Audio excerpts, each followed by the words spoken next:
bà bong phong ni chiaสกรรมភាពបន្ទាប់ពី MCT ធ្វើការប្រកួតជាមួយនឹងកីឡាករម៉ារ៉ុករួចយើងឃើញថាការប្រកួតនេះគឺ MCT គាត់ខំប្រឹងមែនទែនបងប្អូន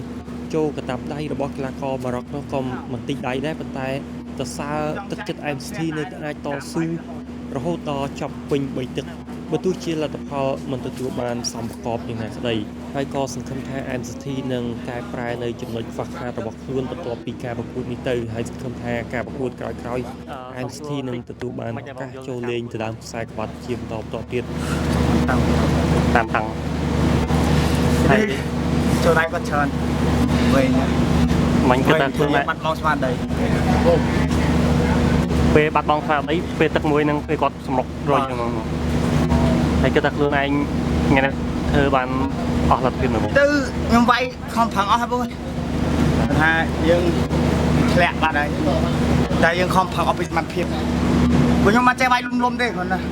បាច់មាត់បាច់ទឹកបាច់ថាយើងវានៅសោយហ្នឹងណាសោយចាញ់លឿនគេអញ្ចឹងបង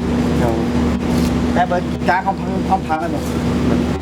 មើលឃើញថាសមត្ថភាពកីឡាករបរទេសមិនដែរបងគឺគាត់អត់ដៃដល់ធ្ងន់ទីមួយធ្ងន់ដៃគាត់ធ្ងន់ដែរវាយចូលយើងច្រើនហ្មងមិនខំប្រឹងតាំងអារម្មណ៍ស្មារតីយើងចិត្តតតដល់ពេលចូលទៅវិញទៅខ្ញុំហៅណាបានធ្វើតែខំប្រឹងហើយអត់ពីសមត្ថភាពមានពេលបញ្ញានិយាយមកកាន់អ្នកគ្រប់គ្រងអត់មានច្រើនមកចាញ់គេនឹងចាញ់គាត់ថាយើងមានកំណត់ថែមទៀតអរគុណច្រើន